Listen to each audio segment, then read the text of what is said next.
இன்றைக்கு தமிழனுக்கு எதிராக உலக நாடுகள் எல்லாம் மிக அழகாக தந்திரமாக பகடை உருட்டி கொண்டிருக்கிறது.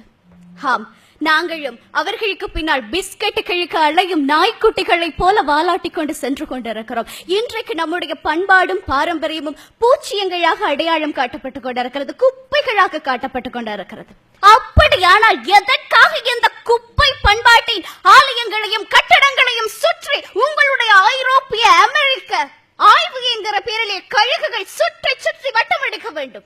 எங்களுடைய மரதக்கலையும் இசைக்கலையும் ஆய்வு செய்வதற்காக எதற்காக நீங்கள் கோடி கோடியாக செலவு செய்ய வேண்டும்? எங்களுடைய யோகக்கலையை கோடி ரூபாய் செலவில் எதற்காக நீங்கள் ஆய்வு செய்ய வேண்டும்? அதையும் தாண்டி எங்களுடைய மூலிகை காடுகளுக்குள்ள எதற்காக ரகசியமாக உங்களுடைய உலங்கு வானூர்திகள் உலாவ வேண்டும்? ஏதோ இருக்கிறது என்பதனால் தானே எங்களை சுற்றி சுற்றி வருகிறீர்கள். இன்றைக்கு எப்படி இயேசு சிலுவைக்கு ஒப்பு கொடுக்கப்படுகிற போது அவருடைய மேலாடை எனக்கு உள்ளாடை எனக்கு என்று ஆளுக்கு சீட்டு போட்டுக் கொண்டார்கள். அதை போல இன்றைக்கு தமிழன் நிலங்களுக்கும் சொத்துக்களுக்கும் ஆளுக்கு உனக்கு எனக்கு என்று அடிபட்டு கொண்டு சீட்டு போட்டுக் கொண்டு இருக்கிறார்கள். நமக்கு தெரியுமா? தெரியாது. தோற்க போகிறோமா? எப்படி போர் செய்ய போகிறோம்? எது வெற்றி? இப்படை தோற்கின் என்பதற்கு முன்பதாக எது வெற்றி? வெற்றி என்பது ஒரு இனத்தை அழித்து இன்னொரு இனம் வாழ்வது கிடையாது.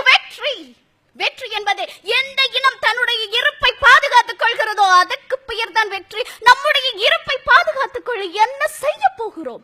இன்னொரு யுத்தம் செய்ய போகிறோமா? 30 ஆண்டுகள் படை வளர்த்தோம், ஒரே நாளில் தாரை வார்த்து கொடுத்தோம், வீட்டுக்கு ஒரு வீரன் என்று அனுப்பி இன்றைக்கு அனுப்புவதற்கு எங்களிடம் எதுவும் கிடையாது, இலக்கு எதுவும் கிடையாது. இந்த நேரத்தில் எந்த ஆயுதத்தை ஏந்தி இந்த படையை பாதுகாக்க போகிறோம்? நமக்குள்ளே 1000 பிரிவுகள், ஜாதி சண்டை, மத சண்டை, அந்த சண்டை இந்த சண்டை. தேயிலை தோட்டங்களுக்கு கீழே தமிழன் செத்து விழுகிற போது இந்திய தமிழன் தானே என்று பேசாமல் இருந்தோம். ஒரு நாடை ஒரு தமிழனை 18 நாடுகள் சேர்ந்து தம்சம் செய்த போது என்ன செய்து கொண்டிருந்தோம்? இலங்கை தமிழன் தானே என்று பார்த்து கொண்டிருந்தோம். இப்படி போனால் நம் படைக்கு என்ன ஆகும்? எனக்கு ஒரு ஆசை இருக்கிறது, நான் ஒரு மரத்தமிழச்சி, எனக்கு ஒரு ஆசை இருக்கிறது, எதிர்காலத்தில் எனக்கு ஒரு குழந்தை பிறக்க வேண்டும். அவளுக்கு அவளுடைய தமிழின் அருமையை சொல்லி சொல்லி கதையாய் சொல்லி வளர்க்க வேண்டும். அதற்கு முதலாவது என் இனம் இருக்க வேண்டும் ஐயா. என் இனம் இருப்பதற்காக எந்த ஆயுதத்தை எடுத்து நான் போராடுவேன்? நிலம், நீர், தீ, காற்று, ஆகாயம், பஞ்சபூதங்களையும் முகவரிகளாக சொன்ன இனம் எங்களுடைய இனம். அந்த ஆயுதத்தை கையில் எடுப்போம். இயற்கையை பாதுகாப்பதுதான் ஒரு இனத்தை பாதுகாப்பதாகும். இறுதியில் ஒன்றை சொல்லிக்கொள்ள விரும்புகிறேன். புலி பதுங்குவது எல்லாம் பயந்து விட்டது என்று அர்த்தம் கிடையாது. நன்றி, வணக்கம்.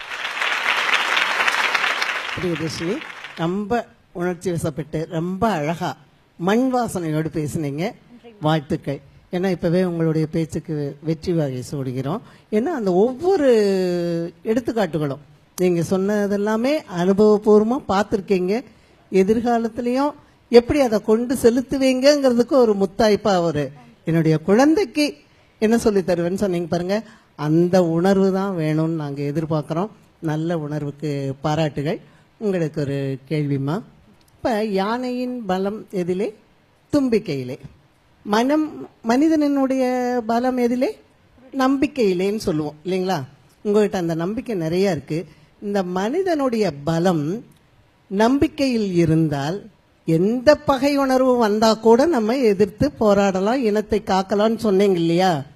இப்படை தோக்கின் எப்படை வெல்லும் அப்படின்னு கேள்விப்பட்டிருக்கீங்க.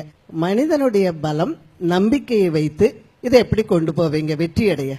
நான் எதுவாக எதை நினைக்கிறேனோ நான் அதுவாக ஆகிறேன். என்னுடைய எண்ணங்கள் தான் என்னை வடிவமைக்கிறது. கண்ணாடிக்கு முன்னாக நின்று நான் இதுதான், நான் கருப்பியாக இருக்கிறேன், நான் ஒரு கிளியோபட்ராவாக என்னை நினைத்துக் கொண்டால் நான் கிளியோபட்ரா தான். அப்படித்தான் ஆகிறேன். அதைத்தான் சொல்கிறேன். என் இனத்திற்கு ஆண்டாண்டு காலம் தொட்டு ஒரு மரபு இருக்கிறது. ஆண்ட பரம்பரை நாங்கள் ஒன்றும் மாண்ட பரம்பரை கிடையாது என்ற ஒரு நம்பிக்கை எங்களுக்குள் இருக்கிறது. அந்த நம்பிக்கை எங்களுக்கு சோறு போடும். விழுகிற போதெல்லாம் தூக்கி தூக்கி அந்த நம்பிக்கை நிறுத்தும். நான் இந்த இடத்திலே ஒன்றை நம்புகிறேன். இன்றைக்கு நடக்கிற மேலித்திய நாகரிகத்திலே மேலித்தியம் நிறைய விடயங்களை கற்றுக் கொடுக்கும், வளர்ச்சியினுடைய உச்சத்திலே கொண்டு போய் நிறுத்தும். ஆனால் ஒரு நாள் ஒரு கேள்வி வரும். இந்த எல்லாமே தலைகீழாய் மாறும். இதை யார் சரிப்படுத்த போகிறார் என்ற கேள்வி வரும். எங்கிருந்தான் என்று தெரியாது, என்ன செய்தான் என்று தெரியாது. ஆனால் அந்த இடத்திலே ஒருவன் எழும்பி நிற்பான். அவன் தான் தமிழன். அந்த எழும்பி நிற்கிற தமிழன் எல்லா தீங்குகளுக்கும், எல்லா விடை காண முடியாத கேள்விகளுக்கும் ஒரு பரிகாரியாக எழுந்து நிற்பான். அது என்னுடைய நம்பிக்கை. இந்த நம்பிக்கைப்படி எல்லாமே நடக்கும் என்று நான் நம்புகிறேன்.